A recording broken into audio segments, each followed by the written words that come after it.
Our guest tonight is currently chief White House correspondent for ABC News and co-anchor of 2020 and This Week with Sam Donaldson and Cokie Roberts.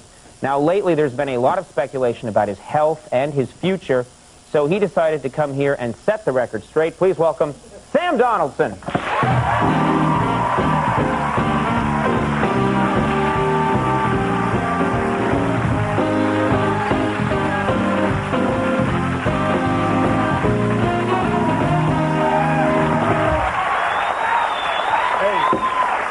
What is it? I heard with you. What is this half Vulcan? I've never been half anything in my life. I'm sorry. I don't know. I just always thought we've talked about this before. You do have that Captain Kirk, that's illogical quality. Well, that's true. It's, you know, the Spock thing. It's the ears, it's the eyebrows, and all of this. But actually, of course, it's the voice. Yes. It's back. Yeah, I mean, you have. Because I don't think people. Not everybody knows. You had a health issue, and you're fine now. Is that right? 6 weeks ago, I couldn't talk. I gurgled. And there were mortgage bankers all over this country living in dread. We have to sell his junk. How are we going to pay them? Right. And I met this doctor named Jamie Kaufman. First thing he did was cut my throat.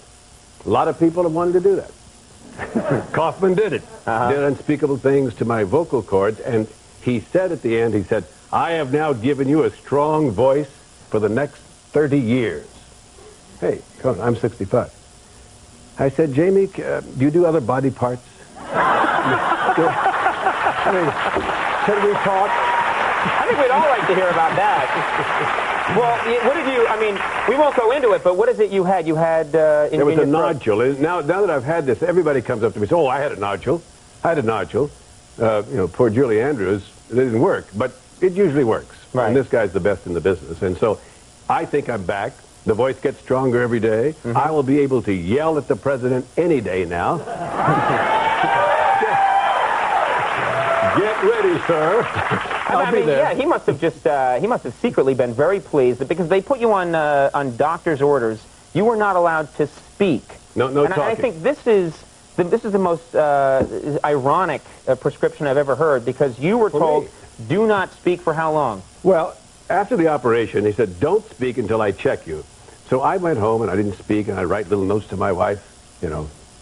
And one day, about 4 days into it, my two dogs began to bite each other's tail. I mean, they love to do that. But I suddenly blurted out, what the hell? So the first words I spoke were not, I am there, Gridley, or I shall return, but what the hell? What the hell? It's a little disappointing. Well, my dogs paid no attention to me. Now, it's been in the press a lot that they're saying, is he going to leave 2020? And some people are saying you're going to leave 2020. They are. Some people are saying that.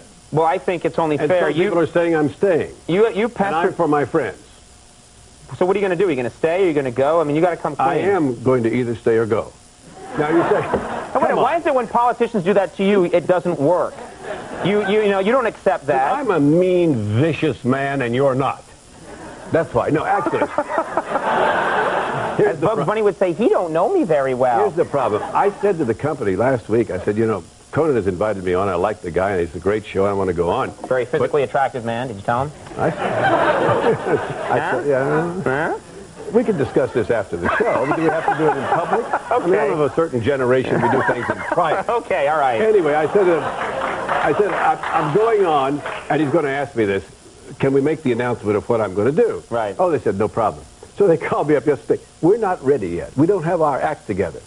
Well, the boss didn't actually say that. I mean, the boss knows everything.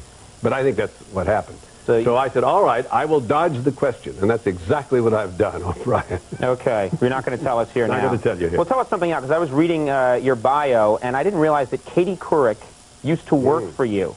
Katie Couric, what was her... Katie Couric worked for you, and she claims that you terrorized her when she worked for you. What? Me? Well, it's true. I'll tell you what. What did you do? Well, I went to military school once, and I believe that people who are... we used to call them copy boys. Then we let women in. But that didn't sound right. So we call them desk assistants. They're the lowest of the low. There's two people that started in our desk. Katie Couric, this nice, sweet young woman, and some guy named Stone Phillips. And that guy. They were on our desk, and they were desk assistants, and I'd come in every morning, I'd jump on the desk and go, rah! And Katie would go, oh, yeah. And Stone...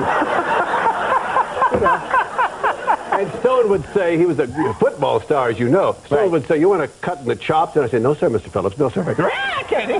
So I terrorized her more than I Keep doing this. This is. I want to get a lot of this on tape. He said you were irreplaceable. I'm auditioning, okay? All right.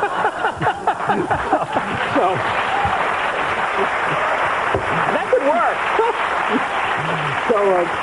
So they were both desk assistants, and they both, whatever happened to them?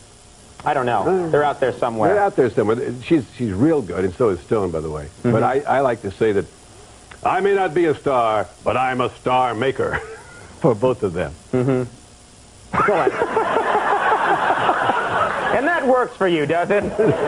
So I failed the audition. So what? I mean, He said I wasn't a mean man. Now, I have to ask you just a topical question or two before we run out of time. You don't have to. Yeah, I do. I'm just curious what you think, because you have your issues with President Clinton. Yes. You're not his best friend in the whole world. No.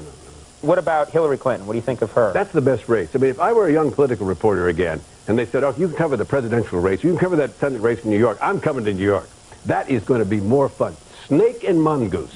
And I am not calling either Rudy Giuliani or Hillary Clinton. This is sponsored by the WWF, by the way. Yeah. Watch it. It's on pay-per-view. Yeah. But, I mean, it's going to be better than a mud wrestling contest. You know what I'm talking about. Because, look... Now we're back to President Clinton. All right, I heard your little joke about, you know, they looked at... I never make little jokes. Oh, I make jokes that will live throughout time. Yeah, I saw what they wrote in that ivy-covered wall. I can't even repeat it. I don't know what you're talking about. But I think someone's going to win in New York. Someone has to win. You know, good one. My problem is this.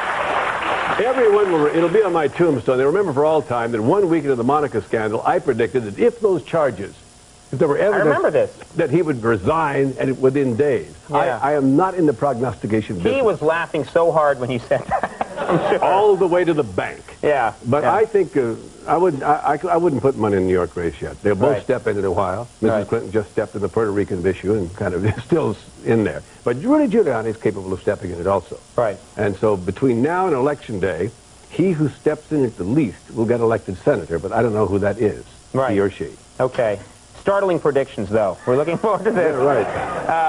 Well, you know what? We're all happy that you're feeling well. Thank you. You sound good. The old Sam is back. Mortgage bankers are happy. And this week with Sam Donaldson and Cokie Roberts, Sunday mornings on ABC. Sam. At 9 o'clock in New York, beginning this Sunday. He's a pro.